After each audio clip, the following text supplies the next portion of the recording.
Welcome to another episode of the Soju podcast, the show where we interview and reverse engineer all these success tips, habits, and tricks from your favorite influencers, cosplayers, and up-and-coming entrepreneurs in the anime and gaming fandom industries. I'm your host, Anthony Orke. And in today's episode, we talk about what life is like going from 100 to 0 in a matter of weeks as myself, Kim, and Marvin recalibrate our businesses to adjust to the times. So essentially, you get to see what life is like for an entrepreneur to be stuck in their homes and how, we're finding ourselves managing our time.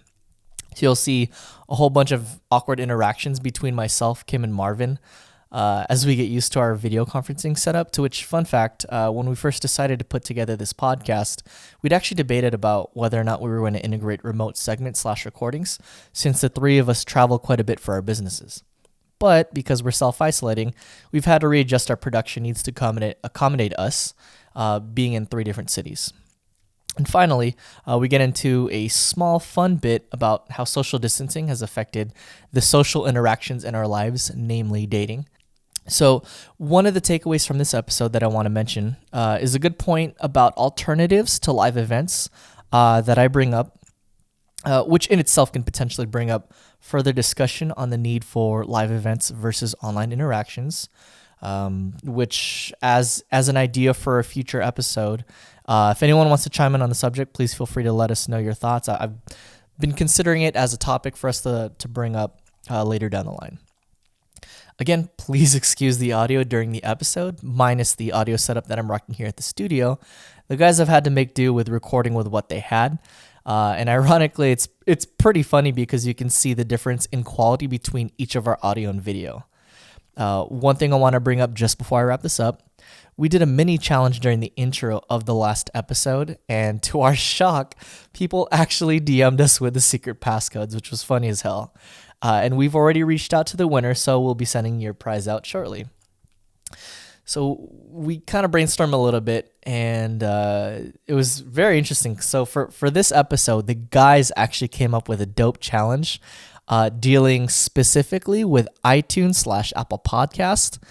And to my surprise, I was super shocked that Kim actually decided to throw down some sick prizes for the first person to pull it off. So if you want to find out what it is, you'll just have to watch the episode and see for yourself. I would say it's a little bit more towards 2/3 into the episode itself. So if you're listening to the intro, here's your helpful hint. As well as, obviously if it's Kim throwing it down, it's obviously got to be something Senpai Squad related, so it's going to be sick. So without further ado, we hope you enjoy our intro episode to the new world, at least for the time being, episode 6 of the Soju podcast. What they should do is they should hit up the event runners and be like, yo, let's run your con in my game. Bruh, they would fucking win. Seriously.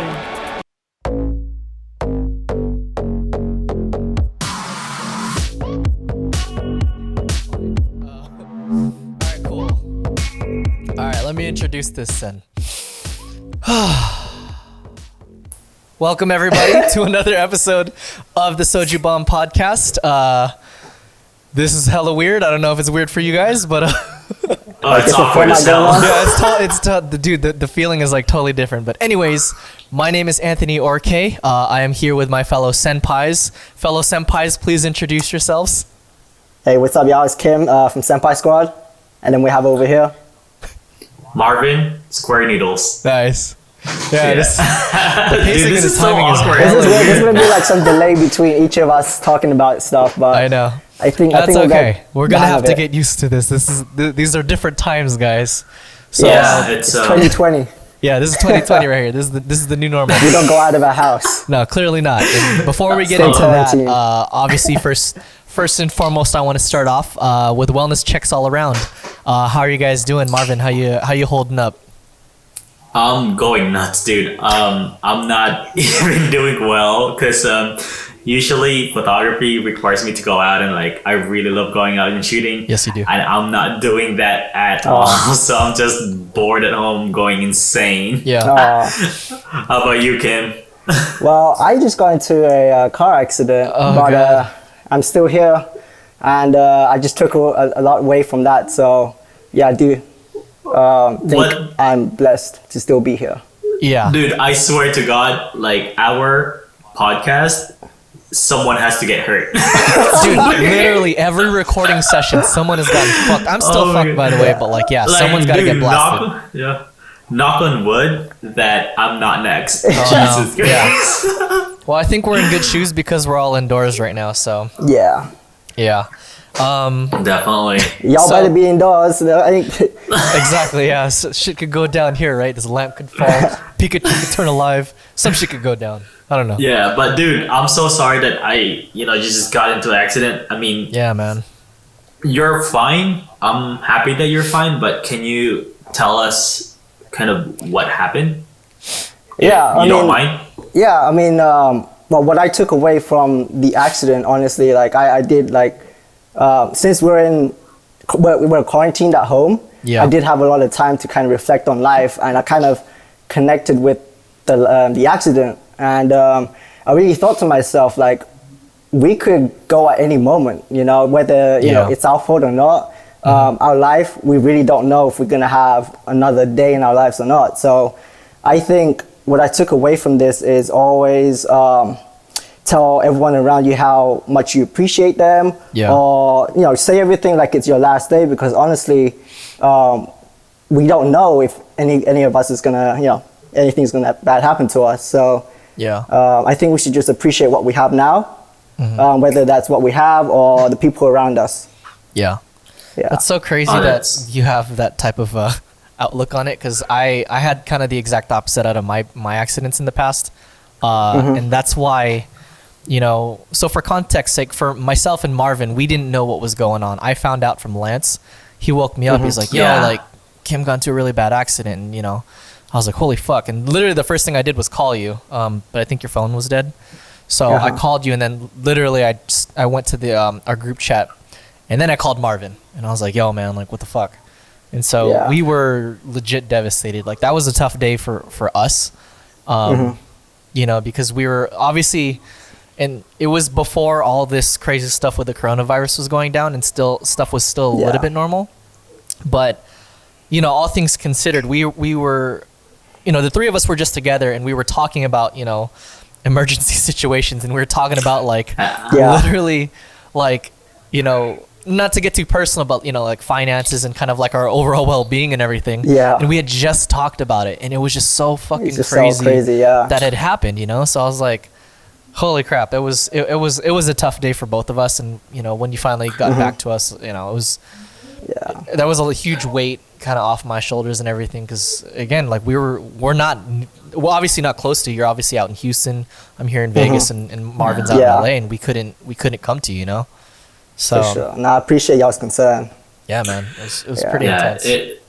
I remember getting really, really depressed that day after hearing what happened. But knowing now that after you updated us that you're fine, it was a big like weight off my shoulder, knowing that you're good. Like, there's no serious injuries, nothing, nothing. Hopefully in the future, like, nothing comes up. And I'm happy that you've also gotten a positive outlook from, or rather, you've taken something positive from that experience, and you didn't let yourself go down the road of, like, I would say, like the dark rabbit hole, right? And I'm just happy that it turned out that way. You were able to stay positive, and despite that, all the convention cancellations right now. Ooh. Oh man, we definitely got to talk about that. I say that's like a whole nother thing too. I'm being hit twice. Jeez, no, seriously. But yeah, it's happy that I guess we're in good health despite what's happening around us. I'm very fortunate that we're all here, and I'm glad for that. Same. Thank you. So I guess how I'm doing is oh yeah, sorry, Anthony, how are you doing? How's your back? Sorry, we didn't mean to forget you there, buddy. No, it's all good. No, it's okay. No, I just well, I kind of want to bring some positivity out of it, because I'm obviously still messed up. My back, I woke up today and I was like, oh no, I don't know if this is 30 or I don't know if this is from the accident, but either way, life is pain right now. I'm not gonna lie, it's sucking, but you know, and for context's sake, I don't know if we'd mentioned this in the intro yet, but yeah, it's the end of the world. Oh my god, we're in end of days right going now, wrong right now. We're all holed up. There's a worldwide pandemic going on, dealing with COVID-19, and so because of that, the three of us are not together, as you can see, obviously. You know, I'm here at the set. It looks like I'm normal. Actually, no. Since the last episode, we actually have a set. So but we're not able to use it. Oh, dude, yeah, hell yeah, you know what I mean? Like, it feels weird since you guys aren't here, but at the same time, the set is beautiful. Shout out to our sponsors, Square Noodles and Senpai Square for providing our set. It is fucking fantastic. We got these dope-ass mics. It's so crazy because we literally just purchased all the equipment for the new set, and then all this happened. Can't even use it. I'm itching for this to be over. Yeah. Or I'm itching to get there as soon as this is over. Oh man. Because I really wanna get like that sexy voice. Oh, bro, dude, this has changed the game up. You don't understand. Like, and because we've already had a couple conference calls since, but dude, like, I don't know, just for like overall production value, I think we leveled up from like a 3 to like at least a 6. You know what I mean? Yeah. If that. For sure. Yeah, I think I'm tooting our own horn a little bit too much. But yeah, so this is the set. We've got the microphone set up. We have like an L-shaped table, which is pretty dope. And then since we haven't had any mail yet, I just threw up some personal stuff.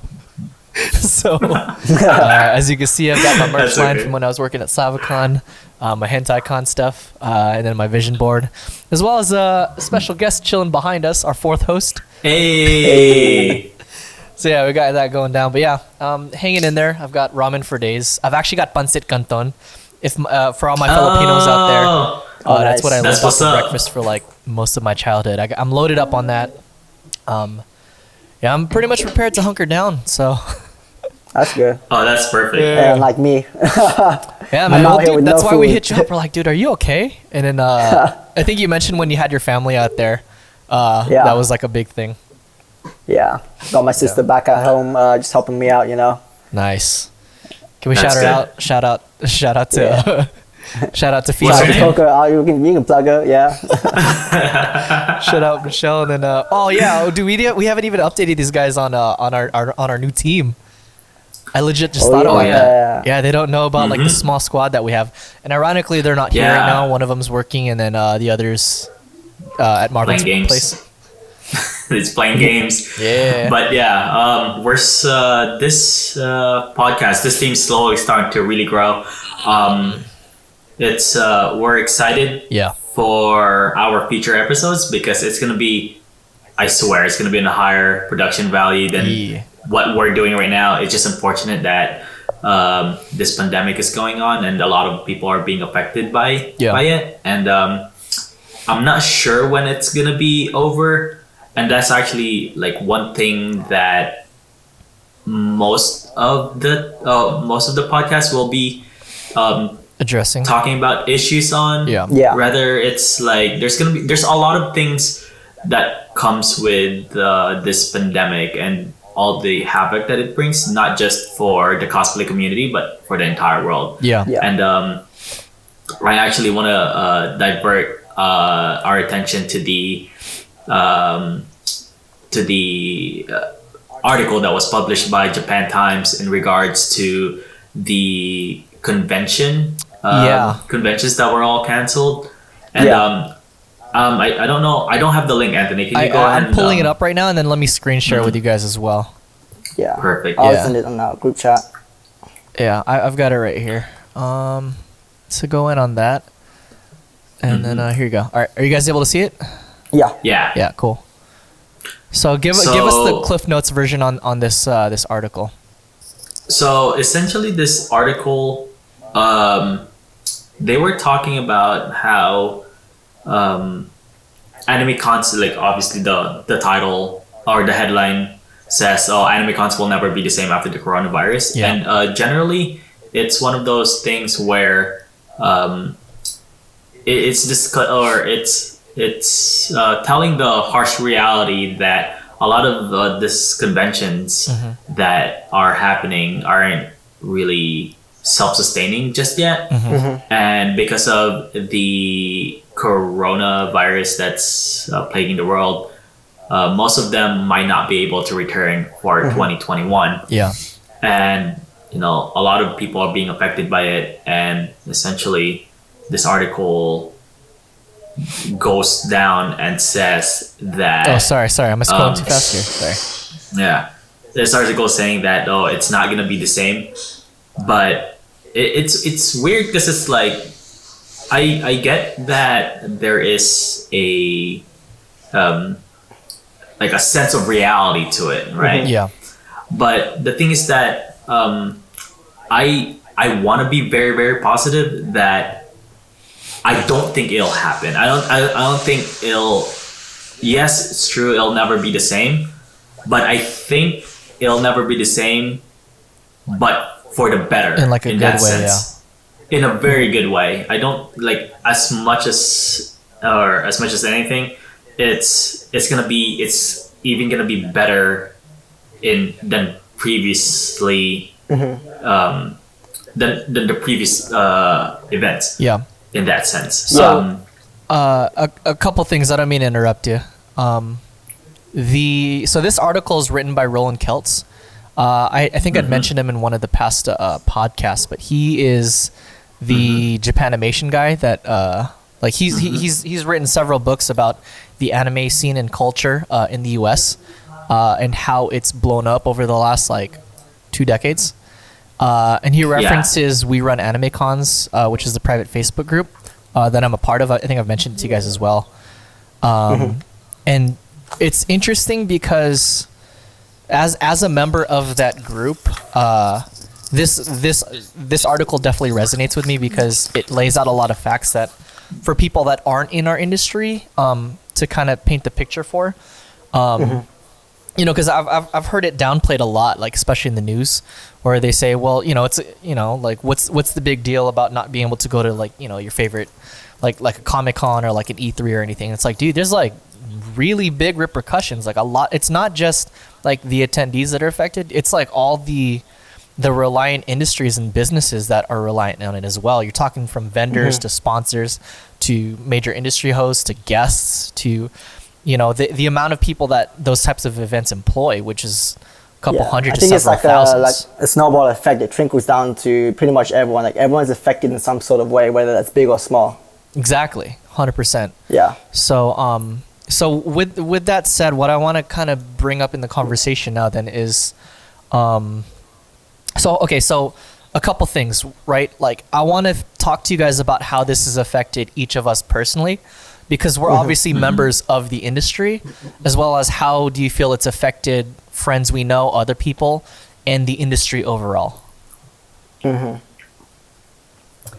so I think you know, Kim, I think you have more of a say on this one because you're a vendor in lots of conventions happening in the US. I actually want to see more of your take in terms of yours. Like I want to see your take in regards to the article as well. Yeah. So let me see. I personally think there is some sort of truth to that. Conventions will never be the same because I know a lot of conventions, they have like a high operating cost, and one like month of, just postponing everything, that's just gonna basically shut the conventions down.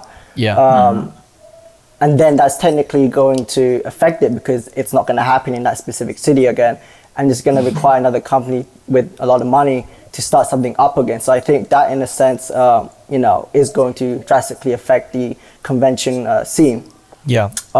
However, I think that people are going to take away from this pandemic. They're going to learn and adapt and change for the better in case something like this happens again. And that can be talked about on like photographers, vendors, event planners, all of that. I think everyone is able to adapt and change for the better of the future. Yeah. Are there any examples that you can give to kind of share how you've been making like changes? Yeah, so for me personally, my business is about 70% event based, and then 30% is online based, give or take. Yeah. So it sucks that even 1 or 2 months of cancellation of events or postponing it will affect me a lot, right? Yeah. But this also gives me the opportunity to direct my attention to something else that could grow within my business. Mm-hmm. So obviously, you know, my income has been reduced because of this, but that doesn't mean that it's going to stay like that. I can grow whatever is left over. I'll salvage what I have, and then, you know, do what I can. So now with all this time when I'm not traveling, not at conventions, not at shows, I'm focusing on researching on marketing, analytics, new designs, watching new shows to come up with more creative ideas. Because before I was traveling so much, I didn't have time to watch new shows. So I had to rely on my friends to give me, you know, some ideas or tell me what character is popping, and, you know, what these characters do, because like all these new shows, I have no idea. But now I can sit home, watch a bunch of animes, and then actually produce my own ideas instead of relying on my friends. Okay. And then also focus on revamping my website, make it a lot better. I've also made sure that I've built a more efficient system, so that way I can do customer service quicker. I can ship out orders faster. Yeah. I can get my designs out better, and then communicate with my artists in a better way. You know, so there's a lot of things you can do. I think of it as think about all the things that you needed to do but didn't want to do. Now you have the time to work on those things.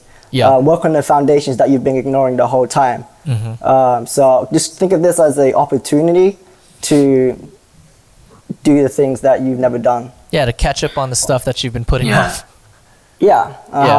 And I mean, like, I'm just in an unfortunate situation where I don't have too much to worry about, as in, let's just say family or whatever, so I can still focus on my business. I'm in an unfortunate situation. I know that there's not a lot of fortunate families out there where they have been personally affected by, you know, COVID-19, where they don't have time to actually, you know, focus on their growth or their business. So that's a shame, and I'm just like blessed to be in this position where I can just keep going. Yeah. Damn, that's freaking crazy. Oh, that's good. I love your take on that. Yeah. That's great. But I think what I want to ask you is that perhaps in regards to his statement as well, like it's like, do you think conventions will never be the same after this pandemic? I think conventions will definitely be different.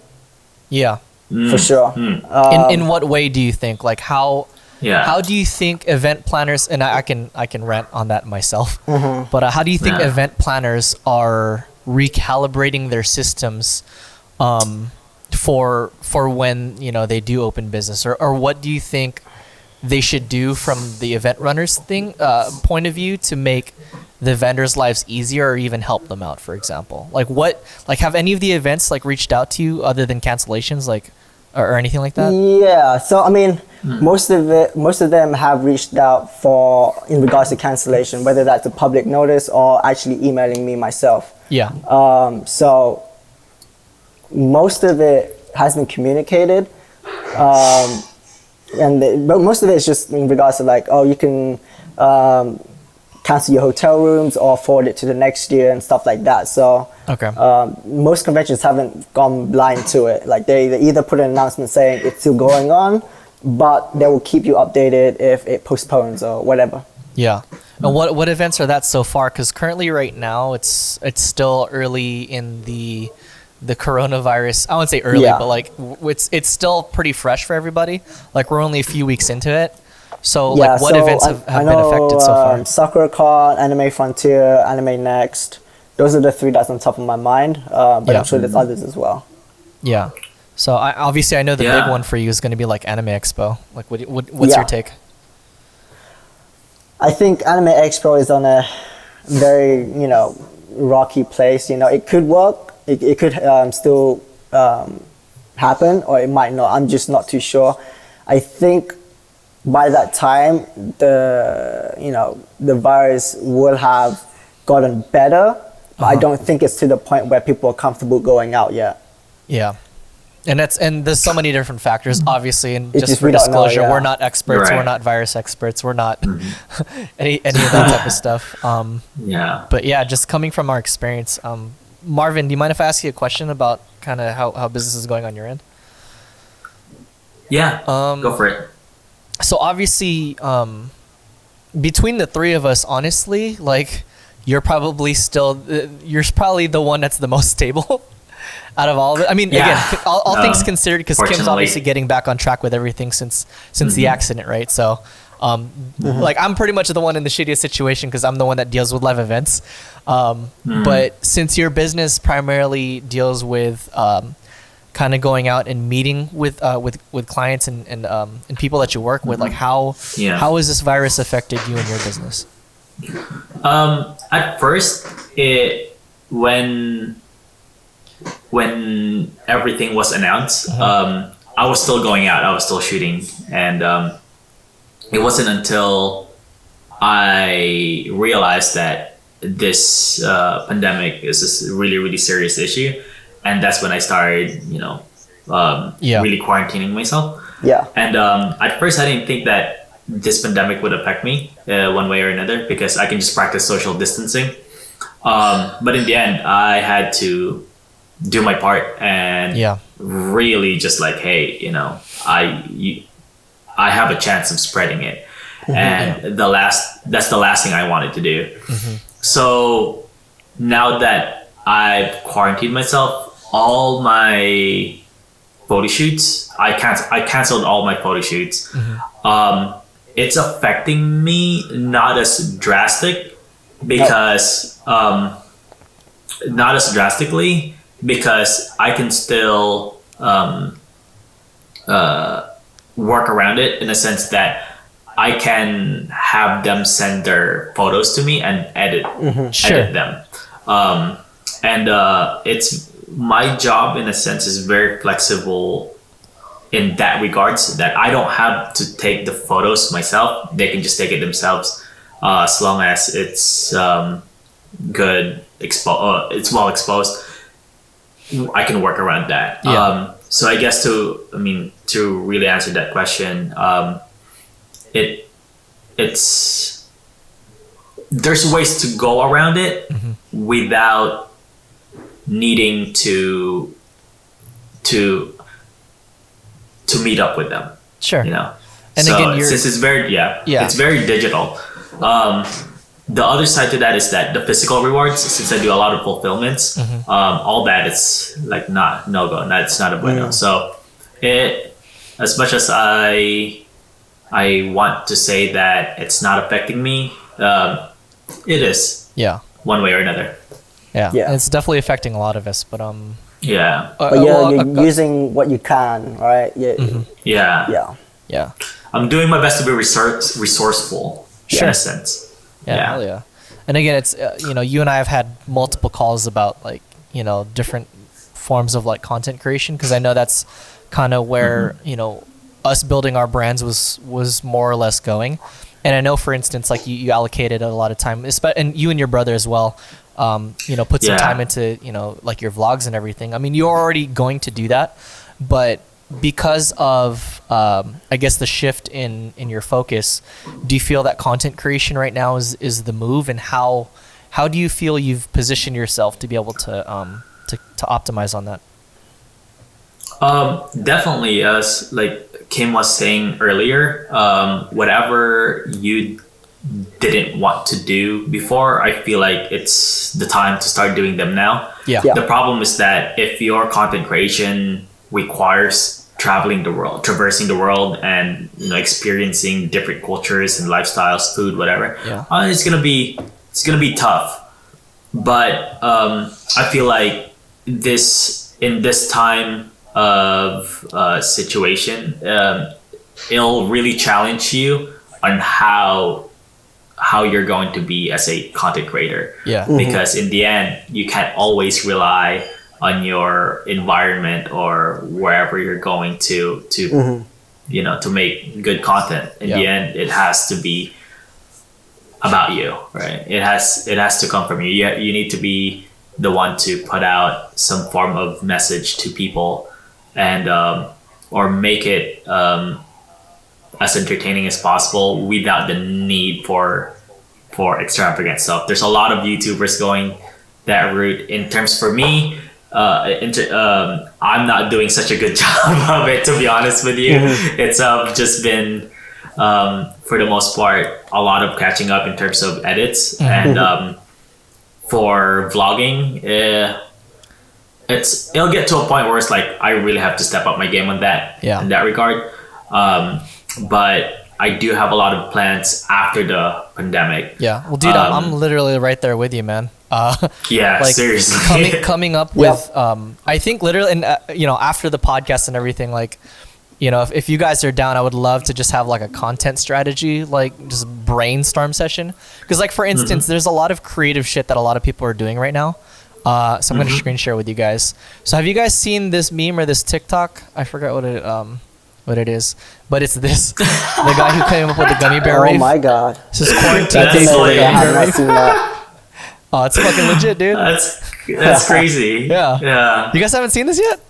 Nope. No. Oh man, it's lit. You know what dude, I mean? This is what happens when people are bored. Yeah. Too much time in their hands. Oh, dude, hell yeah. But I mean, look at it. It's so fucking, it's creative. Like, I'd watch the shit out of it. You know what I mean? Yeah. So what I'm saying is like, there's definitely like hope from a content strategy standpoint. Like, in years past, like, I'm sure our stuff is heavily reliant on being out, but I think that's the good thing about being forced into a quarantine or self-isolation, which is you're forced to think outside the box, like in ways that you didn't think of before. Yeah.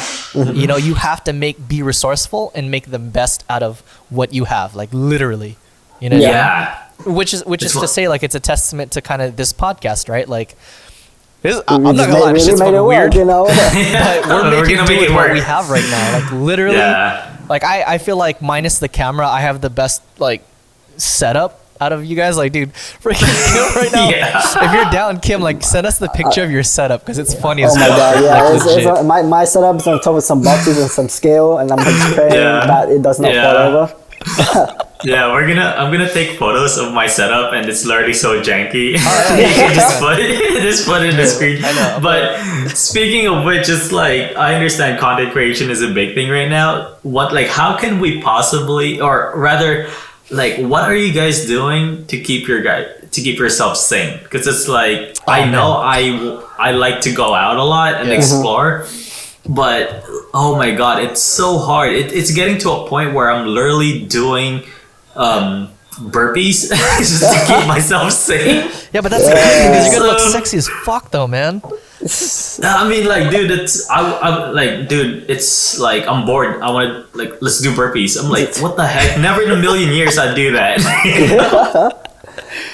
Okay, I'll let Kim answer first part, because I can kind of rant on this.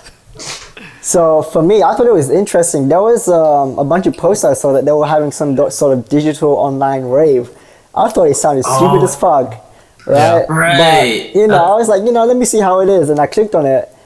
And I was, packaging my orders and stuff. And I'm like, this is just like listening to somebody live. This is pretty dope, And then they had all the big DJs, they had Slushy, Adventure Clubs, Set the Sky. They have all these big DJs playing live for you.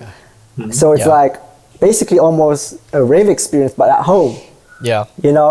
So it was lit. Like, I was so, like, energized. It kept me going through work. So that's what I've been doing for the past 2-3 days, is just turning my speakers up and just, Just doing that. Keeping at it. Holy shit. Yeah. Okay, so we were just talking about Kim listening to online festivals. Didn't you just have a friend that was on there? You posted your homegirl, right? Yeah, Jana. Yeah. So which one was she a part of? Was that the same one that like I heard Cascade was on it too, right?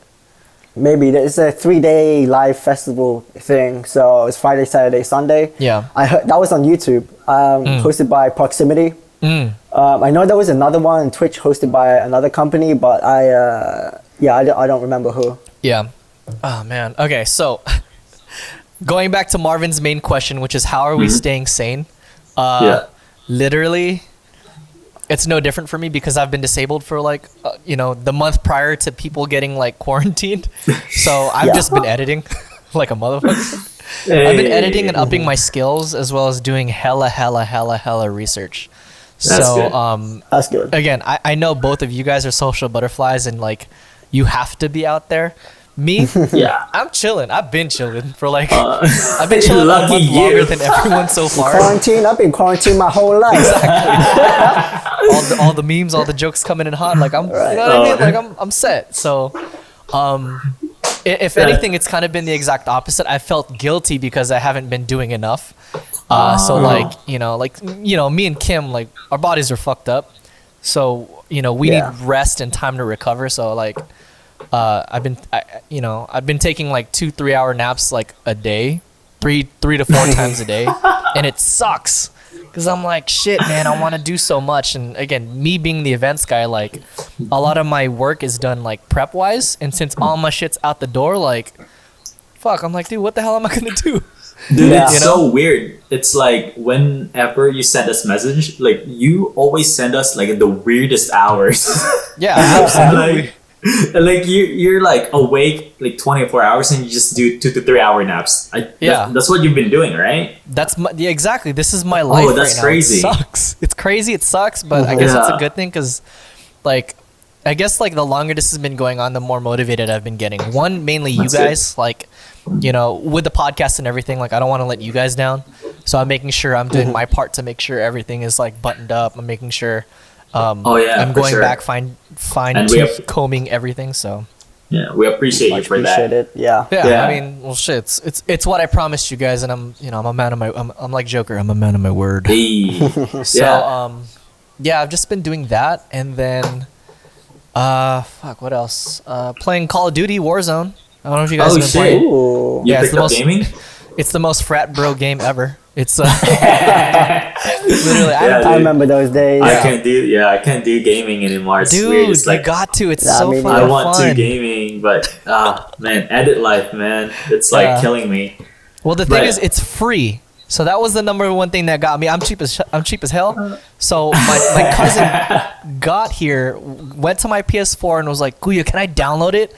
And I was like, yeah, sure, whatever. So I was just editing and shit, and here he is whooping ass. Like, it was his first time playing on a console. And this guy's fucking like champion, like top champ PUBG Mobile back in the Philippines. And that's dope. Yeah, he's been at it. So dude, you guys gotta download it. It's free. I mean, there's nothing that beats free. It's on PC, Xbox, and PS4. Just saying. Just stay in. You're trying to take us to the dark side. That's what he's trying to do. Don't fall for it. Yeah. Well, with that being said, I've only played probably like four or five matches really. Otherwise, I've just been editing and then watching YouTube videos, doing research on like other podcasts. How to start a YouTube channel, shit like that. Like all the basics. I've actually shared a lot of that stuff with you guys. So again, I apologize for spamming you guys with all this stuff, but I did mean it when I said like I do hella homework on like stuff that I'm passionate about, and right now it's that one because it's needed. Switching from live events to content is a major pivot because content creation was always one element to a lot of the work that I did, but it wasn't the entire thing. So now that my events are shot to shit, like and this is what we're talking about with the events thing, right? So in the group of We Run Anime Cons, I had brought up an article about doing like a meetup in Animal Crossing. Let me see if I can pull it up. I don't know if you guys saw it or read it. I think I shared it with you guys. While you pull this up and we're talking about video games, like, can you get home? Like, I also want to go ahead and like speak on the the significance and the impact of video game industry in this whole thing. Everyone is inside and just playing Animal Crossing. I'm not playing it, but all my friends are playing it. And it's like, same here. They're living their lives. They're living their lives in a virtual world. They're living their best lives, dude. So here. So this is what I said. So in the group, we run anime cons. I made this post a couple of days ago. I said, on the real though, has anyone here thought of a mass gathering alternative to live events via Animal Crossing yet? And then everyone's like, oh shit, I didn't even see these. People were saying like the islands aren't big enough or it would take a while. So I know QC Anifest ran a small gathering. So some events have actually done like small gatherings, but it's not really possible to do like large community stuff because of connectivity. But it's still an idea. There was actually that post that circulated, and I think I reposted it. And they're like, "Hey, if you want a gathering, right, and you want it to be a big thing, MMORPGs is actually like the perfect place for that." That's what I'm saying. Okay, so sorry, quick rant, and then I'll let you guys go. But around the time this stuff started happening, just before it, I messaged Ryan and I messaged Richie, and I said, "Yo, first con to do this is gonna win." And they're like, "What?" And I said, "Dude, the first con to go straight up in either VR chat or Minecraft and host their event on there fucking wins. No one has done it yet. No one has done it." And so there was an article, I think like a couple days later, where like someone did like a graduation like thing on there. And I was like, they fucking get it. They get it. Get it. And I was telling these guys, I was like, dude, and I've been scared to throw it up on We Run Anime Cons, one, because I think it's such a dope idea. It's definitely possible. Like if people were to straight up allocate their energy and resources from their their live event stuff to figuring out how to create like a Minecraft server for their con, I think it's possible. I legit think it's possible, and I think, again, first person to do it wins. No one's done it yet. Have you guys seen anything? I haven't heard anything. Oh man, nope. No, I mean that's definitely true. Yeah, Jeez. right, dude. Hell yeah! Like imagine, like fucking. So for instance, like if let's say fucking Kim creates like a. Have you ever played Minecraft, Kim? No, I haven't. Oh man, imagine Kim builds like a fucking Senpai Squad booth in there, and then like I can already imagine because I just played Minecraft the other day. So like you have like your booth set up, and then behind it's like a fucking festival and shit, and then you build it out there. I mean, I guess you could say it's a sense of the live festival that they were doing. Yeah, back on YouTube. Yeah. Exactly. So to that end, it's being creative and figuring out ways to. I personally think like. Whichever con does it first, I know it's going to happen. Someone's going to do it. Whoever does it first is going to win. That's publicity. That's PR. Yeah. Yeah. That's. Yeah. Sorry for the rant. Continue. No, you're fine. You're fine. I still want to find out how the whole if there's actually a person who decided to, if there's one, to create a gathering in an MMORPG, because those are free. Like contrary to Animal Crossing. What MMOs? Which one? Which ones? Dude, there's so many. It's like there's so many free MMOs. Like RuneScape? You can honestly do RuneScape. It's free. You can have a free subscription, and then it can handle all that load. I mean, well, dude, I think that's the move, right? If there are like some small like indie MMOs right now, they should here's what they should do. What they should do is they should hit up the event runners and be like, "Yo, let's run your con in my game." Bruh, they would fucking win. Seriously. Dog. Yeah. Dude, they would win, man. Yeah.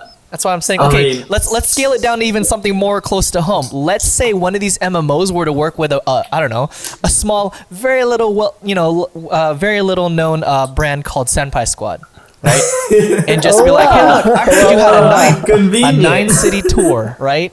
We're like, yo, what if we can make that into reality in 2020? Yeah. Right? Because I'm sure at this point, Kim right now is like, well, fuck, like my party fucking tour went out the window. It's like, nah, man, these MMOs just got to partner up with you, bro. Yeah, exactly. Oh, yeah. One door closes, another door opens. Exactly, dude. Hey, Kim, can you speak on that? Like, I know you, like, all the cons are, like, canceled, but, like, I didn't even realize that you had, like, this 9-city tour party that you were arranging.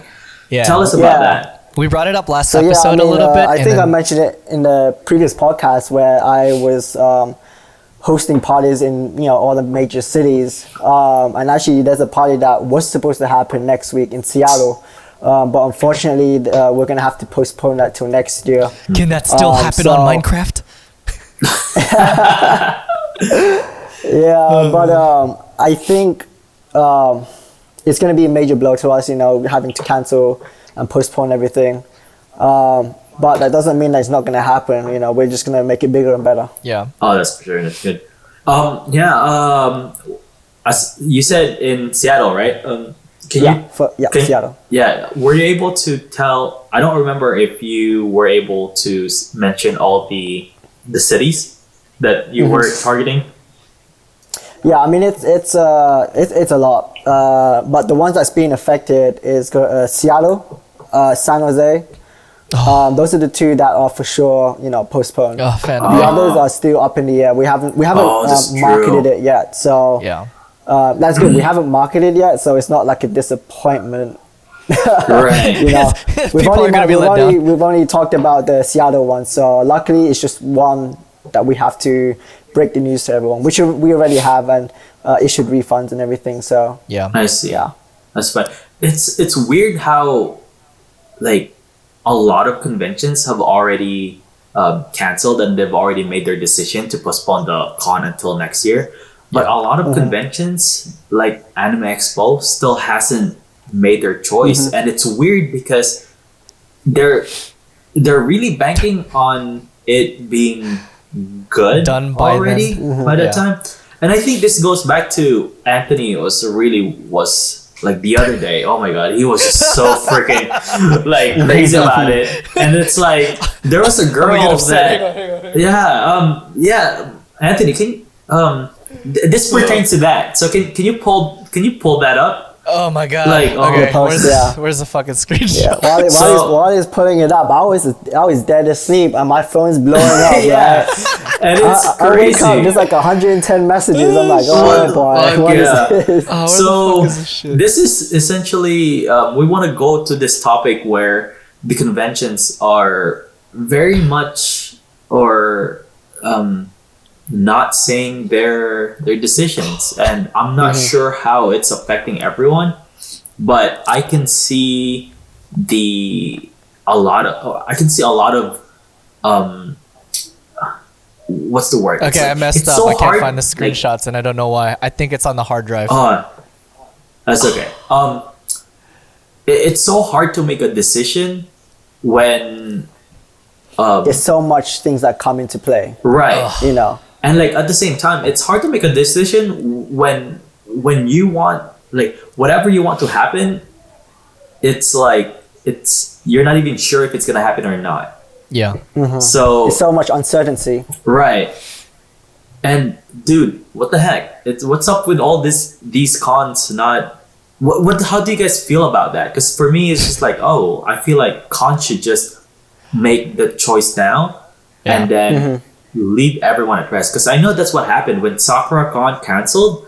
I felt so relieved because now I'm just like, okay, cool. Since Sakuracon canceled, I can cancel I can move on with my life. I can't just be stuck. Like my life no longer revolves in this convention's decision, right? But AX, one of the biggest convention in US, and now it's like you have like maybe thousands of businesses involved. Now it's like, what the heck? Like, do we cancel this? Do we not cancel this? Like, I know, Kim, that's you're one of those businesses who are very much in the limbo, right? And you want we're unsure and stuff like that, and we're just waiting on the news of whether it's going to be canceled or postponed or what's going to happen. So tell me more about whether how is it affecting you in that sense? Yeah, I mean, for me, luckily, it's still far to where it is going to affect me. I usually plan my stuff last minute, unfortunately. So until it gets to like a month, then that's when I'm going to start worrying. Right now, it's still far apart, but I do know it does affect me in a certain sense once I get closer to the event, because I have to plan staff, I have to plan hotels, travel, inventory. So I have the luxury of being able to plan last minute, but other people, they take half a year to plan. They have to source their inventory from overseas. They have to book their hotels months in advance to get the actual hotel block. I'm fortunate enough, but other people are being affected by not being told if it's being cancelled or not. But I think we have to look at it from the organizer's perspective. Yes. I believe it's a lot more complicated than what most people see it. I think people see it as to where they can just say this convention is shut down or postponed, and then we can bring it back up next year. That's what a lot of people think, but I think it's a lot more complicated because there's just so many things that are networked together, where if they're trying to please one specific thing, it's gonna affect a lot of things negatively. It's like no win-win situation for everything. So they're trying to find not the perfect, but a reasonable solution for everyone. Right? Yeah. And I know conventions are able to easily postpone or cancel without too much effect. So I'm assuming like it's all these events recently that just said they're cancelled. Those ones I think are able to not be affected too far down the line. But then we have to look at all the other conventions that haven't said anything. Right. And I think it's because they have like I actually like Anthony's eyes are like lighting up right now, because even though there was like, you made really good points, Kim, I actually want to hear Anthony's side on this matter as well, because he's operations and he is a showrunner in a sense. And I know like this matter is like really, really dear to Anthony, so I'm gonna go ahead and like let him speak his part. Are you sure?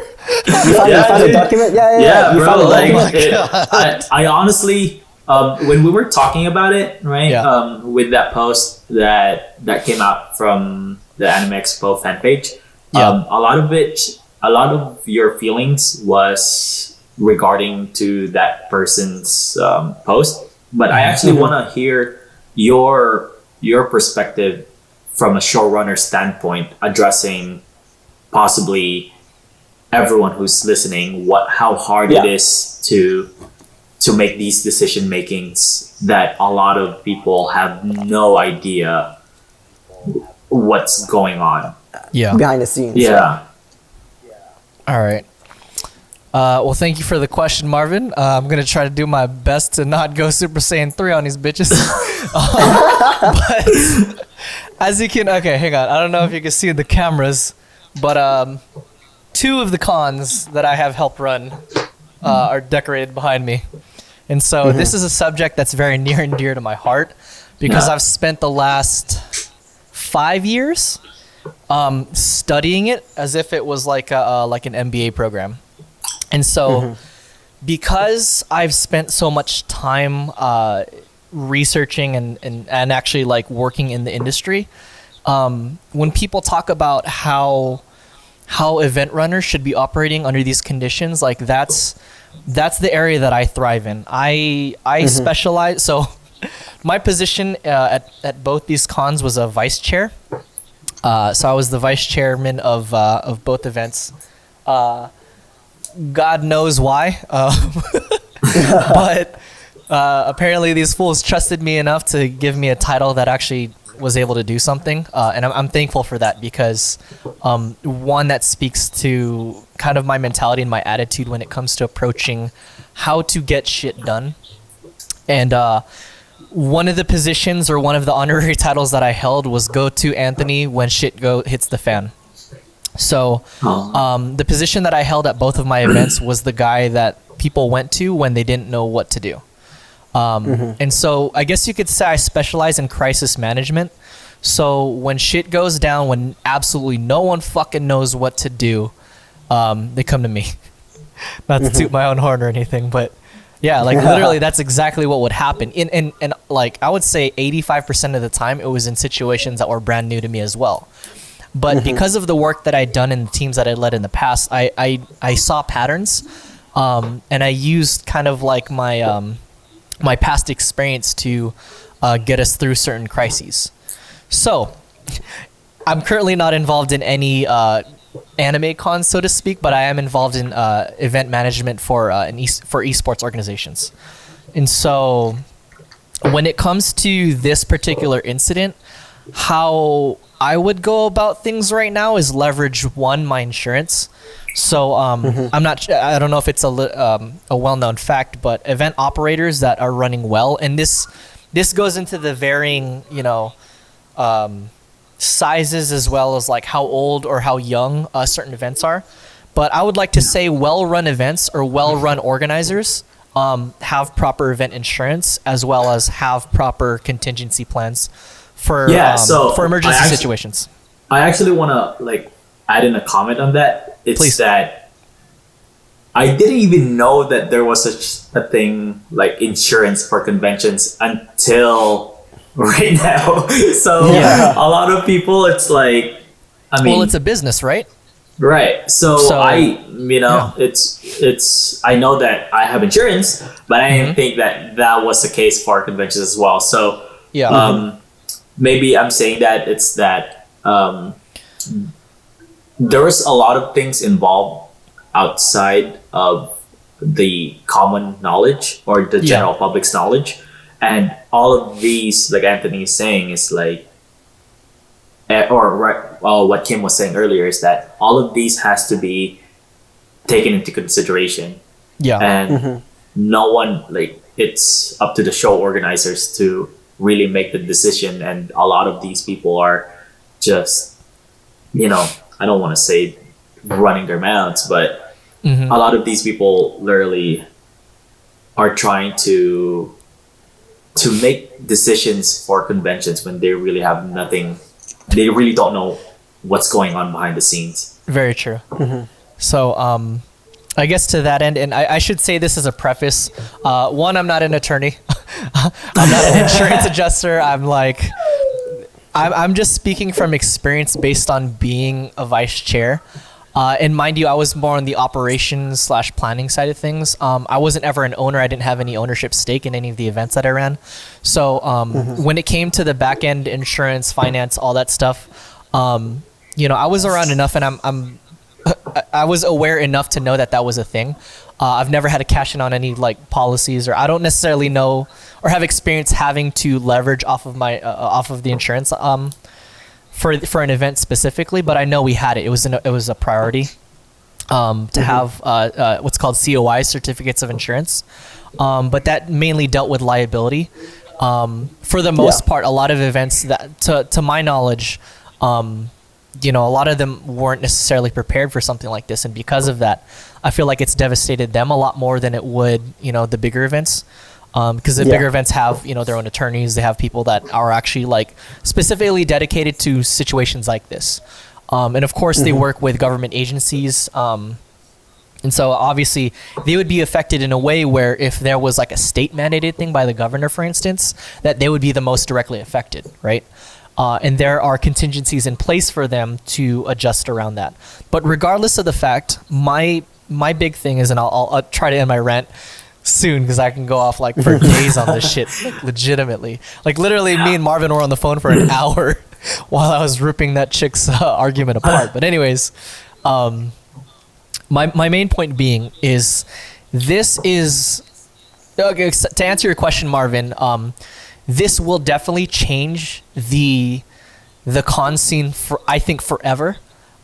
This is definitely a wake-up call for people that, one, from the event side of things, use this as a form of this is their lifestyle, this is their livelihood. Some people out there rely on the income from these events to literally sustain their lifestyle. And so the fact that all of their main source of income, and again, not even event specific, people that have regular jobs, people that have office jobs, people that have on-site jobs, they're affected by this as well. And so I think it's just a global thing, or I would call it an awakening for people to realize that they need to adapt to the times. You know, these are the times that we're in. This is our new reality. And I feel like from the event runner's standpoint, I'm sure they're going to go, we're going to start seeing an influx in it. And I would have to shout out Anime Impulse. Anime Impulse has done a fantastic job leveraging their content, their online content strategy, along with their live event. Yeah, and I agree with that. Yeah, and I feel like for I would say every event across the board that they're going to have to start leveraging that even more. And the smart ones will use it in a way to keep them afloat right now. The clever ones right now will be able to figure out a way to leverage social media and online content creation now. But the people that are smart are going to be able to use this to propel their events and their businesses even further into the future. Which one am I? I don't know. I've been spending a lot of time doing research, and again, by the way, all these are just my opinions. I ain't shit. You don't have to listen to me. You can be like, Anthony. Yeah. I'm taking this with a grain of salt, but you know, I'm very passionate about this, as you can see. Perfect. Do you mind if I ask a question about like our social lives? Sure then. Sure. What social life? I'm like, it's non-existent right now. Exactly. Which is why I want to ask, to you two fine-looking gentlemen right there, look at these handsome devils right here. Look at these handsome devils right there, right? Look at that shit. Handsome devils right here. How has social distancing affected your dating lives? Oh my god. Boy. You want to start, Marvin, or should I? Yeah, so here's the thing. It's like I'm a very, very like let's just say that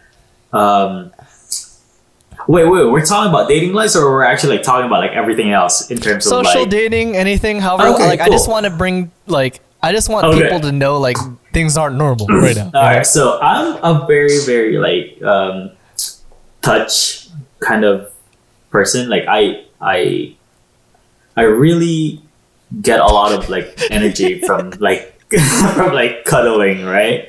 And bro, it's been like 2 fucking weeks and I get no fucking cuddles. It fucking sucks. You shit out of luck, bro. I'm so fucking sad, dude. Oh man. It's literally yeah, because it's like if you know me as a person, I'm like even like to all my homies, to all my homegirls, like I am whenever I have the chance to get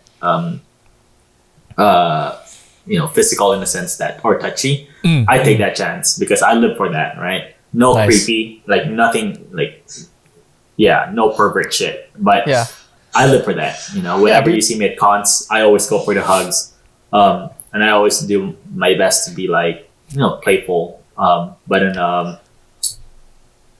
a very, very consensual. Respectful way.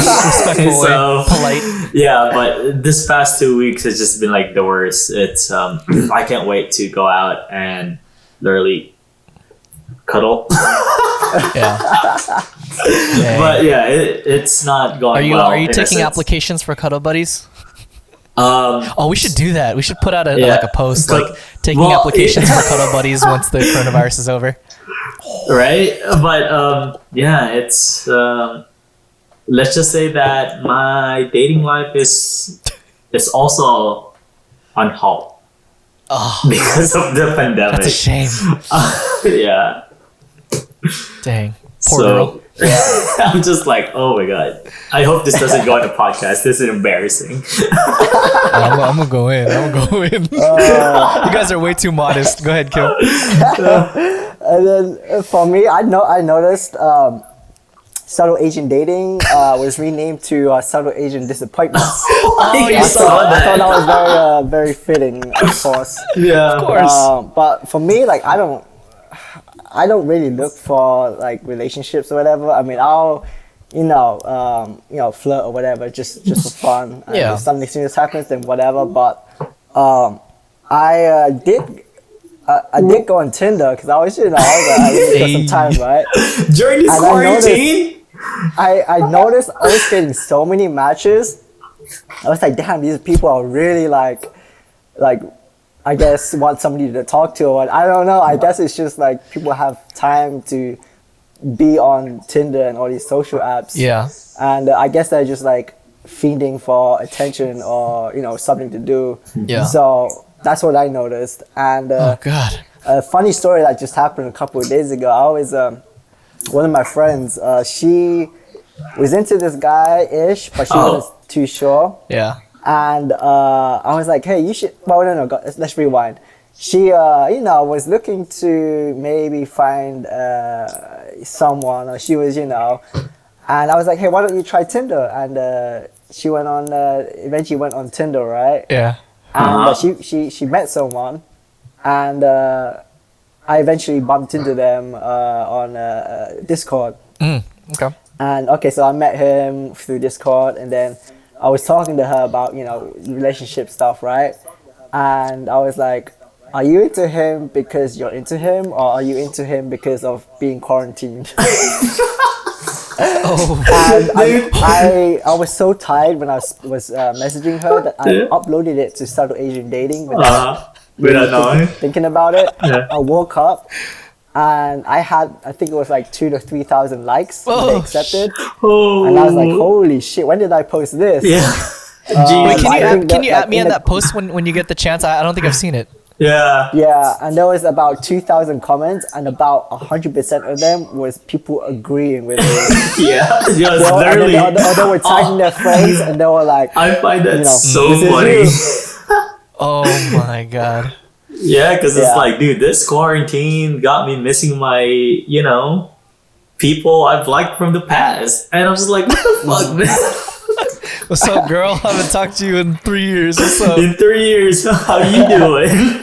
Oh, damn. That's funny. Dude.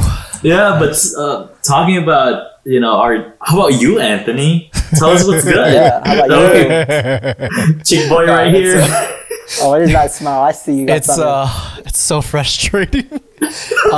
Okay, so it's two sides, right? I have two sides because I think for longevity, and I've always dreamt of this because I've always had a hard time with it, but whoever can capitalize on romance and relationship wins, I think, personally. So myself, Ryan, and a friend of ours, Bianca, are currently working on a project that is I can't say too much. We're trying to roll it out in like a couple weeks. Probably after this, I have to work on like the scripts. But it's kind of got the essence of like gassing your friends up and like, so imagine, okay, so proof of concept, right? Imagine going on a date on behalf of your friend with whoever the date is and their friend, right? Okay. And so just be like, oh, so what does your friend think of 85 Degree Bakery? Oh, well, this is my best friend, so I think based on what my friend is like, they might like this, and this, right? So you're basically sending like, your representative. Like that. Oh my God. So I can't say too much. It's like, I'm too busy with life. Like, here, talk to my assistant. Yeah, exactly. But the thing is, I don't know about you guys, but I feel like that's way less pressure. And one, dude, who the hell's gonna fight for you more than your fucking friend, right? Because it's like, dude, like, because imagine this, right? They can get into an argument easy, but because it's not like the two people, like, what harm is there? You can talk about anything. Yeah. You know what I mean? So absolutely. Again, we're still trying to get the proof of concept down. We're working on that. Yeah. So stay tuned. Funny. It's very. I say it's very ambitious, but I feel like it's doable for what we're doing, because we've got the people that are the three of us that are running it. We're all hella good at marketing. The only issue that we're coming up with is figuring out people that we want to test it. Yeah. So if anyone out there wants, if anyone out there's looking for romance, hey, Kim, like, hit us up. send me. You know what I mean? I'll hype you up, Kim. Or wait, I'll send you. Hype me up. Yeah. Yeah. So what's gonna happen is, so Marvin, you're gonna be Kim's friend, and then Marvin's gonna be interviewing the girl's homie. It'll be fucking fantastic. Oh yeah, for sure. Dude, that'd be dope. I'm gonna keep you guys in mind. I hope. Oh man, you guys are fucked anyways. You guys are gonna do it at some point. Oh my God, dude. Speaking of future, like, do you guys have any like? What are you guys excited for after this pandemic? Like, oh my God, dude, I have so many plans, but like, what do you guys want to do? I mean, I think I'm gonna just ride the wave. Like whatever I can do now, like I'll just roll with it and then add whatever I was used to before on top of it. Yeah. And then hopefully it'll complement each other. Oh shit! All right. Sorry, are we still talking relationships or like are we? Nah, No, we're done. Okay, because I was like, I got something I gotta see. I'm on speed dial, bro. Yeah. How about you, Anthony? What are you looking forward to after this pandemic? Honestly, everything that we're working on right now, just keeping that going. Like this has obviously been a catalyst for us to start like our brands and shit. Like, you know, like for instance, on top of editing like the podcast stuff, I'm helping my cousin start up his YouTube channel. You know what I mean? Ooh, that's And dope. so, you know, I'm guessing we're not going to be getting out of this anytime relatively soon. So any chance for us to figure out how to capitalize on the situation right now, I think the better, and then just keeping that rolling post end of the world, and then using this as a chance to pre-plan. Like, okay, imagine this, right? Kim, let me interview Kim real quick. Kim, how long in advance do you say you plan for an event, whether that's your booth or an after party? In reality, it depends. It depends what event and what amount of how much I have to do, how much involvement, right? It could be 2 weeks. I could plan things in less than 2 weeks. Okay. You know, all right. Depending on how much involvement, but it could take 4 months to plan something. Sure. Okay. Usually the longest would be 4 months, like soonest 2 weeks. Okay. Do you mind if I use an example? What, as in you give an event name? Yeah. How about AX? I'll need 4 months for that. Okay, fine. Imagine you have 4 months on a normal basis on top of you traveling to cons and still running your business. Imagine that shit goes to a halt, which is right now. I don't even have to imagine. Just here we are. We're in this moment. We're not doing that, right? Yeah. Imagine using that 4 months literally just solely dedicated to planning that event out, right?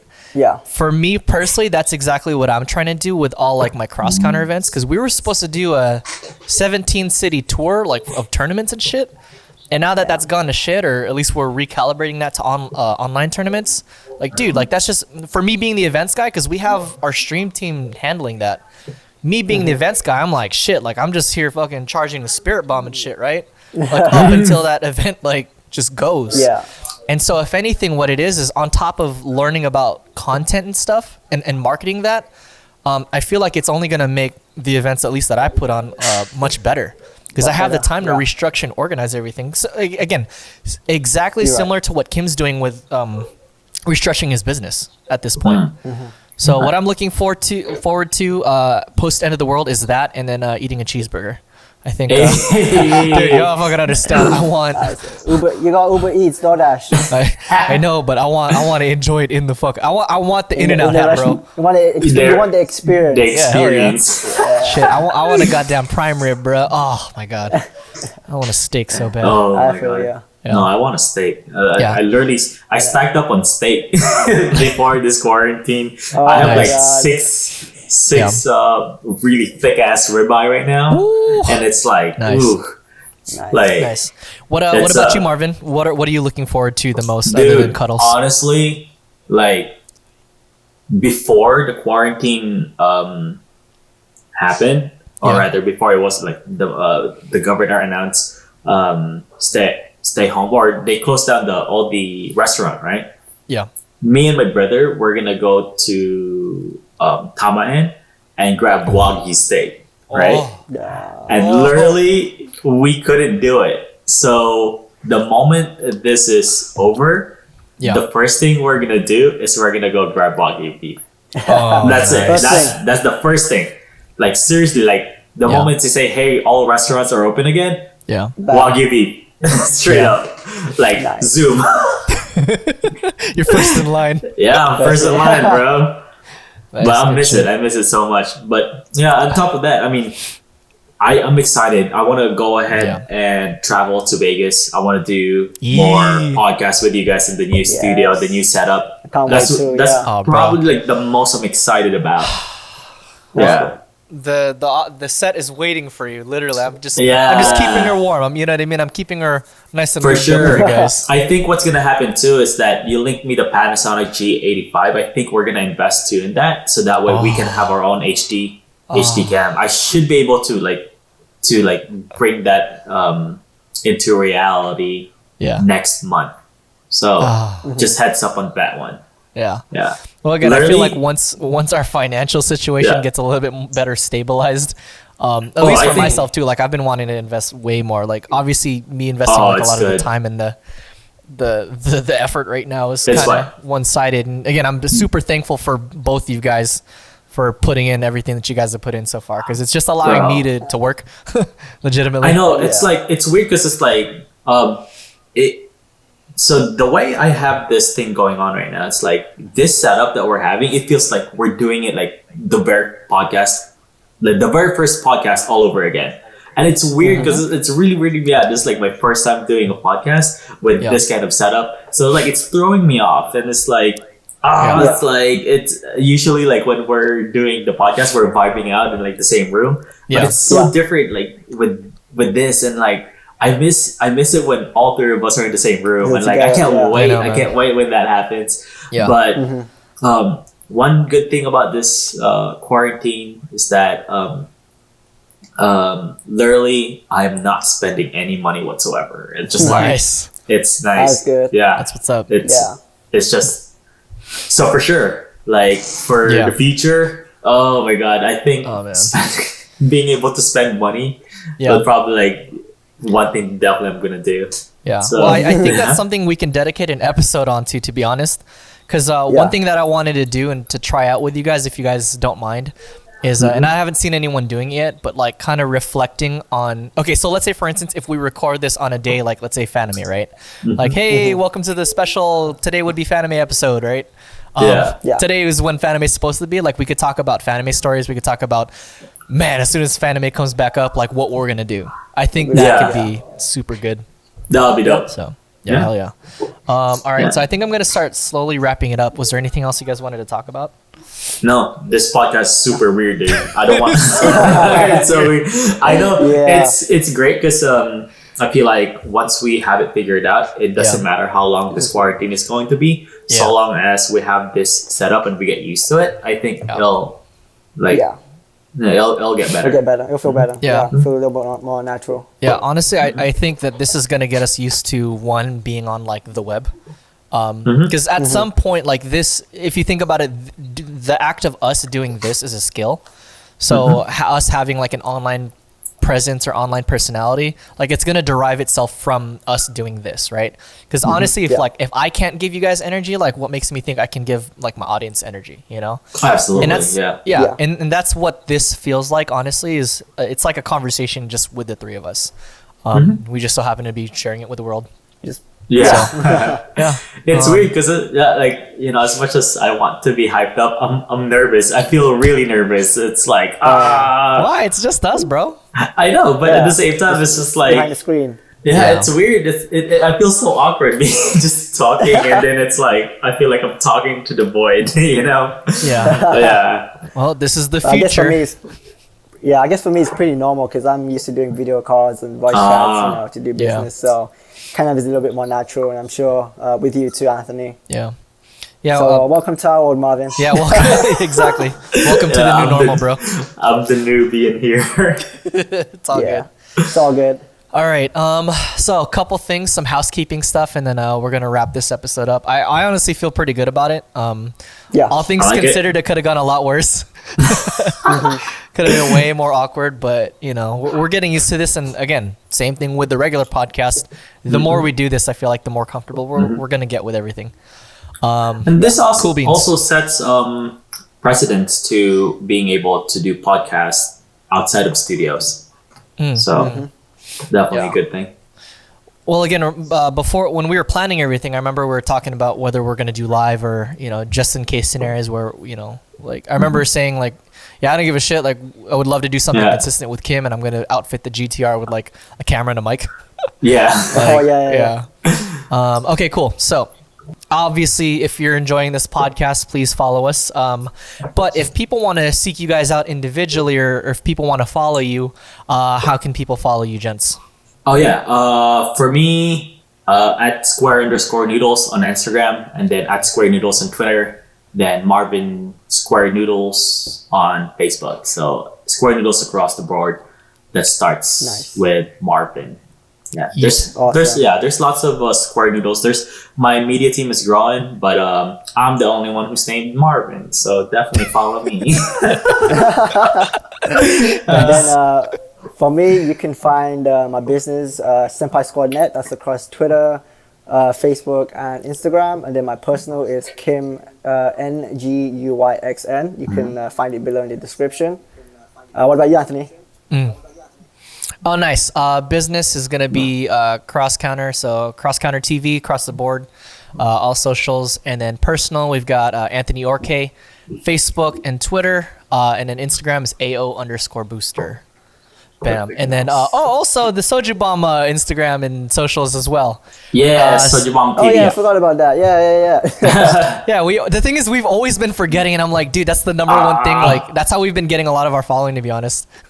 Yeah. Perfect. So everything Soju Bomb, Soju Bomb TV or Soju Bomb Podcast. Just look us up on all platforms. You can find us. Let's see what else. Listen to our audio podcasts. That's a thing. Yes. Yes. Yeah, I've definitely been wanting to shout that out more. I've been forgetting. Yeah, we have an Anchor. Yeah, we've got Anchor. We've got Apple Podcasts, formerly known as iTunes. We've got Spotify. I've been debating about putting us up on SoundCloud because I've heard some people put their stuff up on there. I don't know if I've got the time now, so I may consider it.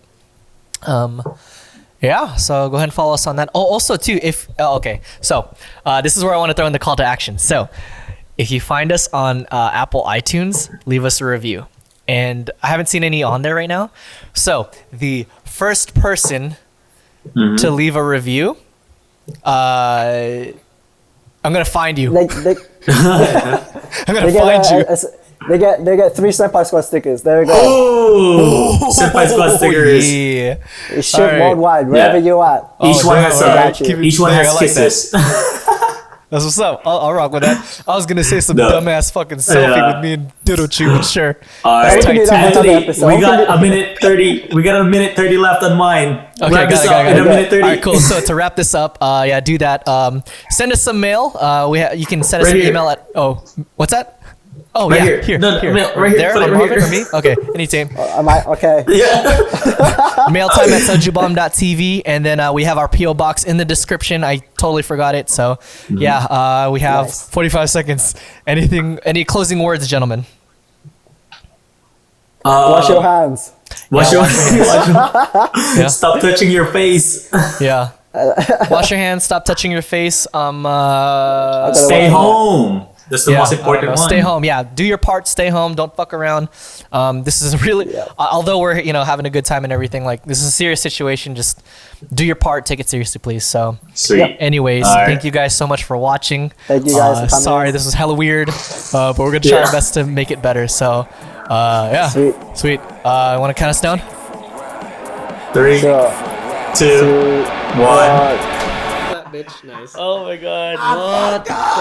What? Dude. Wow.